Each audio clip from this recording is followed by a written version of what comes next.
ಅಟಲ್ಲಿ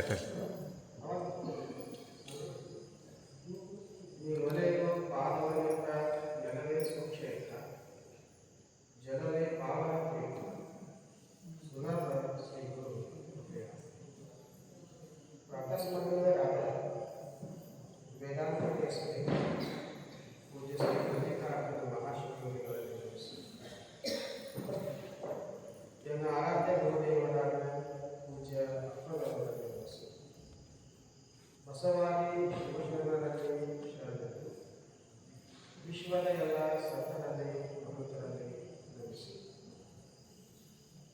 ಇವತ್ತಿನ ಗುರುದೇವ ಸತ್ಸಂಗ ಕಾರ್ಯಕ್ರಮದ ಯುವ ಸಾನ್ನಿಧ್ಯವನ್ನು ವಹಿಸಿ ಅನುಭವವನ್ನು ನೀಡಿದ ತ್ರಿಕೋಟ ವಿರಕ್ತ ಮಠದ ಪೂಜ್ಯ ಚನ್ನಮಲ್ಲಿಕಾರ್ಜುನ ಮಹಾಸ್ವಾಮಿಗಳವರನ್ನು ನೆಲೆಸಿ ಸಂಗೀತಗಾರರಾಗಿ ಇವತ್ತು ದಾಸೋಹವನ್ನು ಮಾಡಿಸಿದ ಮಾಲಾತ್ಮಕ ಪಾಠಗಳಲ್ಲಿ ಹಾಗೂ ಆಗಮಿಸಿದ ನನ್ನ ತಾಯಿಗಳಲ್ಲಿ ಶರಣರಲ್ಲಿ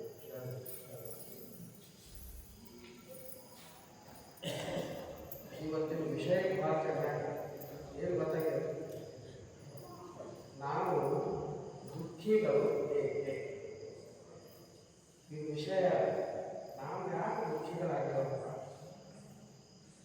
ಏನು ಕಾರಣ ನಾವು ದುಃಖಿಗಳಾಗಿಲ್ಲ, ಏನು ಊಟ ಕಡಿಬೇಕು, ಏನು ಮಕ್ಕಳ ಜಾಗ ಕಡಿಬೇಕು, ಏನು ಕೊರತೆ ಐತಿ ಅಂತ ನಾವು ದುಃಖಿಗಳಾಗಿಲ್ಲ, ಏನು ಸಮಸ್ಯೆ ಐತಿ ಅಂತ ನಾವು ದುಃಖಿಗಳಾಗಿಲ್ಲ. ಈ ಜಗತ್ತಿನಾಗ ದುಃಖಿಯಾಗಿರೋವಂಥ ಮನುಷ್ಯ ಒಬ್ಬನೇ. ಉಳಿದ ಯಾವ ಪ್ರಾಣಿಗಳಿಗೂ ಪಕ್ಷಿಗಳಿಗೂ ಅವ್ರು ಭಾಳ ಹಾನಿಯಾದ ಆದ ದುಃಖಿಗಳಿಲ್ಲ. ದುಃಖಿಗಳ ಎಮ್ಮಿ ನೀವು ಕಟ್ಟಿರ್ತೇವೆ, ಹಾಕಿದಾಗ ನಾವು ಕುಡಿಸಿದಾಗ ನೀರು ಕುಡಿದು ಖುಷಿಯಾಗಿದ್ದಾವೆ. ಎಮ್ಮಿ ಕೊಳ್ಳ ಹಾಕ್ತದ, ಕಟ್ಟಿದ್ದು ಎಮ್ಮಿ ಆ ಚಿಂತೆ ಇವನಿಗೆ. ನೀವು ಕಟ್ಕೊಂಡ ಎಮ್ಮಿ ಕಟ್ಕೊಂಡ್ರೂ ಖುಷಿಯಾಗೈತಿ, ನೀವು ಹಗ್ಗ ಕಟ್ಕೊಂಡಾಗ ಹಾಲ ಕಡಿಮೆ ಕೊಡ್ತಾರೆ, ಏನಾಗುತ್ತೆ, ಯಾರೇನು ಮಾಡಿಸ್ಕೊಂಡು ಎಮ್ಮಿಗೆ ಇವು ಚಿಂತೆ. ಯಾಕೆ ಖುಷಿಯಾಗ್ತಾನೆ ಅಂತಂದ್ರೆ ಇವನಿಗೆ 4 ಸಮಸ್ಯೆಗಳು. ಏನು? ಮೊದಲನೇದು ಅತಿಯಾದ ನಿರೀಕ್ಷೆ ಮಾಡಲಾಗಿದೆ, ಅದಕ್ಕಾಗಿ ಸುಖ. ಇನ್ನು ಎರಡನೇದೇನು ಅಂತಂದ್ರೆ ಅತಿಯಾದ ಆಸೆ ಮತ್ತು ಮೋಹ, ಇದೆರಡನೇ ಸಮಸ್ಯೆ. ಇನ್ನು ಮೂರನೇ ಸಮಸ್ಯೆ ಏನು ಅಂತಂದ್ರೆ ಇವನಿಗೆ ಏನಾಗಿದೆ ಅಂತಂದ್ರೆ ಹಿಂದಿನದೆಲ್ಲ ನೆನೆಸ್ಕೊಂಡು ಅವನು ಹಂಗೆ ಮಾಡಿರ್ತಾನೆ, ಹಿಂಗೆ ಮಾಡಿರ್ತಾನೆ, ಹಿಂದಿನ ನೆನೆಸ್ಕೊಂಡು ಆಗೋದು. ಇನ್ನು ನಾಲ್ಕನೇದೇನು ಅಂತಂದ್ರೆ ಸೋಲು ಮತ್ತು ನಷ್ಟ. ಸೋತಾಗ್ತದೆ, ಅದೇ ದುಃಖಿಗಳಾಗ್ತದೆ, ನಷ್ಟ ಆಗ್ತದೆ. ಇವು 4 ಸಮಸ್ಯೆಗಳಿಂದ ನಾವು ದುಃಖಿಗಳಾಗ್ತದೆ. ಯಾಕೆ ಸುಲಭ ಮತ್ತು ಸರಳ ಆಗಲ್ಲ. ಮೊದಲನೇದು ಅತಿಯಾದ ನಿರೀಕ್ಷೆ. ನಮ್ಮದೇನದ ಈ ವರ್ಷ ಎಕರೆ 70 ಟನ್ ಕಬ್ಬು ಅಂತ ನಾವು ನಿರೀಕ್ಷೆ ನೀನು ಬಿಡೋದೇನು, ಗೊಬ್ಬರ ಹಾಕೋದೇನು ಎಲ್ಲ. ಆದರೆ 30 ಟನ್ ಏನು ಮಾಡಿದ್ರು ಹೊಲಕ್ಕೆ, ಎಷ್ಟು ಮಾಡಿದ್ರು, ಏನೇನು ಮಾಡಿರ್ತಾರೆ, ಆದರೂ ಸಹಿತ 30 ಟನ್ ಆಗ್ತದ. ದುಃಖಕ್ಕ ಶಾಲೆಗೆ ಹುಡುಗಿನ ಕಳಿಸಿ, ಮಗನ ಕಳಿಸಿ ಚಲೋ ಸ್ಕೂಲಿಗೆ ಹಚ್ಚಾರ. ವರ್ಷಕ್ಕೆ 3 ಲಕ್ಷ ರೂಪಾಯಿ ತುಂಬ್ಯಾರ. ಚಲೋ ಸ್ಕೂಲಿಗೆ ಹಚ್ಚಿ 100 ತಗೋಬೇಕಂದವ ಮಗಳ ಅಂದು ಆ ಹುಡುಗಿನ ಶಾಲೆಗೆ ಹಾಕಿದ್ರೆ ಅವನಿಗೆ ಮಸಿಗೆ ಅವಳಿಗೂ ಭಾವನೆಗಳಲ್ಲ, ಅವನಿಗೂ ಭಾವನೆಗಳು. ಆ ವಿದ್ಯಾರ್ಥಿ ಮಗು ಇರ್ತಾನೆ, ಅವನಿಗೂ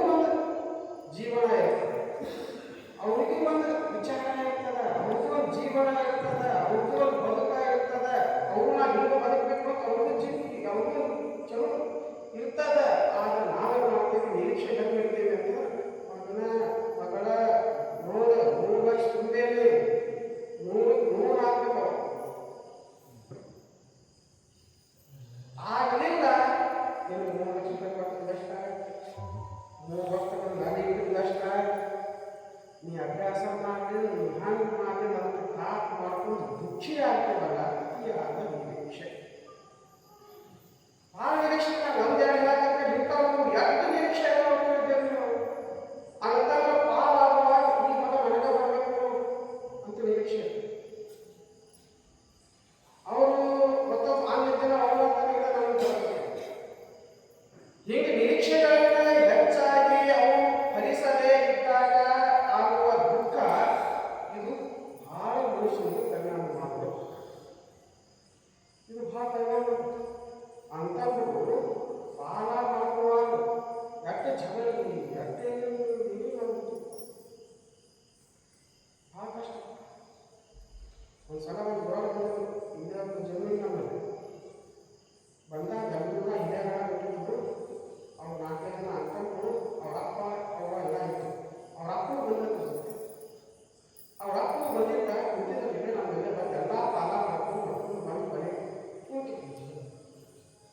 ಕುಳಿತುಕೊಂಡು ಬರ್ತಾರೆ. ನಾನು ಇವರೆಲ್ಲ ಯಾರು, ಇವರೆಲ್ಲ ಹಿರಿಯಾಗದ ಅವ್ರ ಮಕ್ಕಳು, ಇವ್ರು ಯಾರು, ಇವ್ರು ನಮ್ಮ ಅಮ್ಮ, ಇದೆಲ್ಲ ಬೆಳೆಸಿದಾಗ ಯಾರು ನಮ್ಮ ಅಮ್ಮ. ಮತ್ತು ನಿಮ್ಮ ಮಕ್ಕಳು ಬರ್ತಿಲ್ಲ ಯಾವ ಮಕ್ಕಳು ಇವ್ರೇನು ಮಾಡ್ಕೊಂಡು ನಾನೇ ಅಂದೆ ಸ್ಪಷ್ಟವಾಗಿ ಇವ್ರಿಗೇನು ಗೊತ್ತಲ್ಲ. ಇವ್ರು ಬೆಳೆಸಿದವ ಮಾಡಿದವ ಹಿರಿಯರ ಮುಖ್ಯ ಅಲ್ಲ. ಅಪ್ಪ ಗಳಿಸ್ಯಾನ, ಅಪ್ಪನ ಆಸ್ತಿ ಅದ. ಅಪ್ಪ ಗಳಿಸಿದ ಆಸ್ತಿಯನ್ನ ಅಪ್ಪನೇ ಪಾಲ ಮಾಡಬೇಕಂತ ತಗೋಬೇಕು. ಅಪ್ಪನ ವಿರೋಧವಾಗಿ ನನ್ನ ಮಾತು ಕೇಳೋ 3 ಮಂದಿ, ಇವ್ರ ಮಾತು ಕೇಳೋ 3 ಮಂದಿ, ಅವ್ರ ಮಾತು ಕೇಳೋ 3 ಮಂದಿ, ಹಿಂಗಾಗಿ ಗಂಡ ಮಕ್ಕಳು ಬಂದು ನಮಗೆ ಸಿಗೋ ನಾವು ಜನ ಮುಖ್ಯ ಏನು ಸಿಟ್ಟು ಬರ್ತದೆ ಏನೋ ಮಕ್ಕಳು ಏನು ಮಾಡೋದು ಗೊತ್ತಾಗ ಮುಖ್ಯ ಇವೆಲ್ಲ ಜಗಳ ಮಾಡೋದು ನೋಡಿ ಮುಖ್ಯ ಮುಖ್ಯ ಅಲ್ಲ. ನಾವು ಲೋಕದ ಪಾಲ ಮಾಡ್ಕೊಂಡು ಸ್ವಚ್ಛ ಅತಿಯಾದ ನಿರೀಕ್ಷೆ ಮನೆಗಳೆಲ್ಲ ಅದಕ್ಕಾಗಿ ನಾವು ದುಃಖಿಗಳ ಆಗಬಾರದು, ಭಾಳ ನಿರೀಕ್ಷೆ ಇಟ್ಕೋಬಾರ್ದು. ನಿರೀಕ್ಷೆ ಕಡಿಮೆ ಇರಬೇಕು. ಆನಂದ ಭಾಳ ಇರ್ತದೆ, ದುಃಖ ಇದು ಮೊದಲನೇದು. ಇನ್ನು ಎರಡನೇದು ಆಸೆ ಮತ್ತು ಮೋಹ.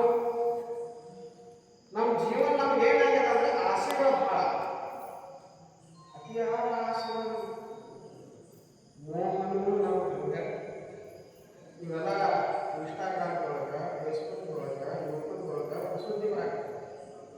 ನೀವು ನೋಡಿರೋ ಗೊತ್ತಿಲ್ಲ, ಮಹಾರಾಷ್ಟ್ರದಾಗ ಮೊಬೈಲ್ ಐಫೋನ್ ಮೊಬೈಲ್ ಎಲ್ಲ ನೋಡಿದ್ರೆ ಕಾಣಿಸ್ತದೆ. ಎಲ್ಲ ನೋಡಿ ಬಂದೈತೆ ಎಲ್ಲ ಆಸೆ ಯಾಕೆ ಆ ಹುಡುಗನಿಗೆ ಏನು ಐಫೋನ್ ಕೊಡ್ಬೇಕಂತ ಅಪ್ಪ ಡ್ರೈವರ್ ಅವರು ಮನೆ ಕೆಲಸ ಮಾಡ್ತಾರೆ. ಆ ಹುಡುಗ ಇಷ್ಟರ ಬುದ್ಧಿ ಇರಬೇಕಾಗ್ತದೆ. ಇಷ್ಟು ಬರ್ತಾನೆ ಆಯ್ತು ಎಲ್ಲಿ ಹೋಗಿ ನಿಂತಾನ ಅಂತಂದ್ರೆ ಒಂದು ಹೆಚ್ಚು ಕಾರ್ಯಕ್ರಮ 300-400 ರೂಪಾಯಿ ಕಲ್ಲಾರ ತಳಬೇಕು ಅಂತ ಜಾಗ ಹೋಗ್ಬೇಕು. ಅವನಿಗೇನು ಆಸೆ ಅದ, ನನಗೆ ಐಫೋನ್ ಕೊಡಲಿಲ್ಲ,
ಸಮಸ್ಯೆ ಆಗ್ತದೆ ಮನೆಯಿಂದ ಬರೋದು ಮಾಡ್ತಾರೆ ಇದೆಲ್ಲ ಯಾಕೆ ಮೋಹ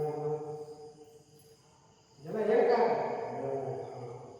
ಈ ಮೋಹ ನಾವು ಇನ್ನೊಬ್ಬರ ಮೇಲೆ ಎತ್ತಿರೋದ್ರಿಂದ ನಮ್ಗೆ ದುಃಖ ಆಗ್ತದೆ ಎಲ್ಲರಿಗೂ ದುಃಖ ಆಗ್ತದೆ ಮೋಹದಿಂದಲೇ ದುಃಖ ಆಸೆಯಿಂದಲೇ ದುಃಖ ಅತಿಯಾದ ಆಸೆಯಿಂದ ದುಃಖ ಮೋಹದಿಂದ ಕೌರವರು ಪಾಂಡವರ ಯುದ್ಧ ನಡೆದಿತ್ತು ಧೃತರಾಷ್ಟ್ರ